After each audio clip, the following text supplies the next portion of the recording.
Welcome into the PFF NFL Daily. Today discussing the Miami Dolphins hiring offensive coordinator from the San Francisco 49ers, Mike McDaniel, as their new head coach. So Sam will break down this, the latest in the head coaching searches. But McDaniel is a guy that's gotten a ton of press recently. You don't always have offensive coaches like allowed to speak to the media and all this stuff, but his press conference they've been going viral. He's been a part of the Shanahan system for years. McDaniels does some great stuff. He's one of the architects of this offense that always seems to overachieve given whatever pieces they have. So kind of like this hire so far right now for the Dolphins. Yeah, I do as well. You've got to like his resume. Now, that being said, his resume is perhaps being inflated in some of the kind of tweets that go out there with we got to editorialize now, right? Yeah, I saw that. Yeah, we can't just talk about the guy and what he is and what's happened. We have to give the agent spiel, right? The information that the agent has provided that has to be out in the public sphere as well. So, Mike McDaniel has said his stop in various teams has coincided with this career year of a quarterback in each one of those situations. But if you actually look at like his job during the time, very little quarterback interaction in any of those jobs. So, but the point is, he's been with Kyle Shanahan and kind of traveled his road along with him and presumably been an important part of that development and of that growth. And he has risen along with Kyle Shanahan to the point where he was offensive coordinator and is now going through to being the head coach. So that part I think is good, right? Kyle Shanahan's offense is one of the most interesting and dynamic and is a unique system in the NFL, even though it's related to all these other offenses.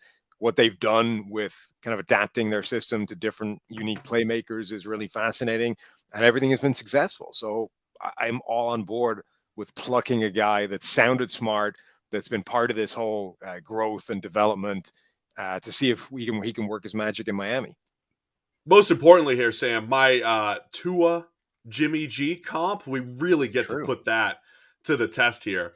I think what you mentioned, though, about this system evolving and changing and figuring out ways to use various playmakers, I think that's the key, right? The Shanahan system for years was, hey, they run outside zone, and not everybody runs outside zone and dedicates their whole life to this one run concept, because that's what they did in the 90s. And it's also probably the best run concept for running play action because you're getting the defense moving both laterally and vertically, displacing them and just creating big plays. But Shanahan in San Francisco has added more gap schemes, so different types of run concepts. They've added more jet motion. They've taken a receiver like Deebo Samuel, put him in the backfield. So there are new wrinkles every single year. McDaniel obviously at the forefront of that, and now goes to a Dolphins team where, yeah, the offensive line probably needs a little bit of help. But one way to help them is with misdirection, right? Is by creating misdirection for the defense. You might not have to have a great offensive line right off the bat to have success offensively. Would you like to have a Trent Williams like you had in San Francisco? Would you like to have, a Laken Tomlinson who hits free agency? Sure. But we've also seen Shanahan through the years take maybe underrated offensive linemen, create value out of them. So maybe Miami's big weakness offensively, you could hide that a little bit with some great play calling and good design that Mike McDaniel can bring to the table here.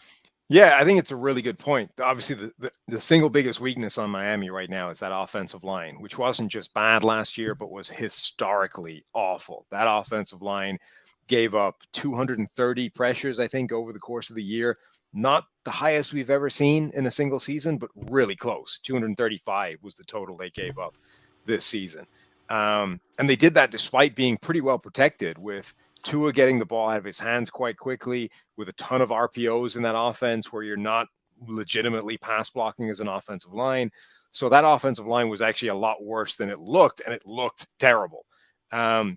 So you're going to need to do a lot of work up there in terms of personnel, but it will be interesting to see what putting this type of system on that offense or in that offense and having that offensive line play within it does to the group, even before you upgrade the personnel. Like, how much does going to a very offensive line friendly system in the Shanahan system make this offensive line look better? And it's not going to be, transformative. It's not going to be night and day because, as we just said, this group was protected reasonably well last year, but it should help. It should actually make that unit look better and be a better performing group than it was. Then you can start really attacking it from a personnel standpoint. The moment we've been waiting for since September, it's finally here in honor of the big game. DraftKings Sportsbook, an official sports betting partner of Super Bowl 56, is giving new customers 56-1 odds on either team. Bet just $5 and get $280 in free bets if your team wins. DraftKings Sportsbook is now live in New York, meaning you could bet from almost a third of the country. If Sportsbook isn't yet available in your state, you could play DraftKings Daily Fantasy Football Contest for Super Bowl 56. New customers can get a free shot at $1 million top prize with their first deposit. So download the DraftKings Sportsbook app now. Use promo code PFF. Get 56-1 odds on either team. Bet $5 and get $280 in free bets if your team wins. It's promo code PFF at DraftKings Sportsbook, an official sports betting partner of Super Bowl 56. Must be 21 or older. See DraftKings.com/sportsbook for full list of requirements and state-specific responsible gaming resources. Gambling problem? Call 1-800-GAMBLER. All right, let's go back to this Tua Jimmy G thing here, because we're headed into year 3 of Tua's development. There's been some good. There's been a lack of special, I would say. It's actually very similar in to the way we describe Jimmy Garoppolo, right? The special plays aren't there. There's a couple head scratchers in there that maybe Tua or Jimmy G, just shouldn't be making, shouldn't be trying in a given game. And Tua did a really nice job with the RPO game. They were getting rid of the ball very quickly out of his hands, but it almost felt like it was because the offense was limited or because he was limited. Can McDaniel get the most out of Tua, who is a fast, good decision maker, cut out a couple of those big negative plays, but the key is getting the ball into playmakers' hands. And I think McDaniel and that whole system has a track record of doing it. I think we could see a really nice year 3 for Tua here. Yeah, I guess my question would be, like, what exactly does that look like for Tua? Like, what does a high-end, nice kind of career year for him actually look like at this point? Does it start to look like the kind of season we just saw from Jimmy G, which was generally okay? Like, he had a run of eight kind of games where he played very clean football, didn't make a lot of mistakes, didn't bring an awful lot to the table, but was hitting everything he needed to and wasn't making a lot of errors. But he also had a terrible start to the year and kind of a terrible end of the year. It was the middle that was solid. So, I mean, if Tua goes through the whole season looking like middle Jimmy G, it's a pretty high-end level of play, but it's also like you came out of that completely underwhelmed and sort of wondering, like, what are we even doing here? He's just not doing enough to warrant that position and to justify being the starter in this team. So I could easily see Tua having a kind of season where the baseline is higher. He's more productive. Instead of 6.5 yards per attempt, it's 7.5 yards per attempt. The big time throw to turnover worthy play type of ratio stays more or less where it is, but everything around him looks better. But what does that actually tell you at the end of it all? Like, where do you, in a year's time, if that's what happened, where are we on Tua? Yeah, I mean, Jimmy Garoppolo has won a lot of games for the San Francisco 49ers, and that includes a 2019 season where he was our 13th graded quarterback and he went to the Super Bowl. This year, where you already mentioned the ups and downs, and they were one game away from the Super Bowl. Tua's career high is a 68 grade. If he gets up into that 75 to 78 range, what does that mean in a Shanahan system? Because remember, the PFF grade does the best job of separating quarterback from quarterback production, saying how much does the quarterback actually produce. If they can get Tua up into the high 70s, which isn't elite by any means, but you get him into the high 70s from a playing standpoint, and you're creating big plays. You mentioned the 7.5 yards per attempt. Jimmy Garoppolo's yards per attempt are high because he's got George Kittle running open in space. He's got Debo creating after the catch.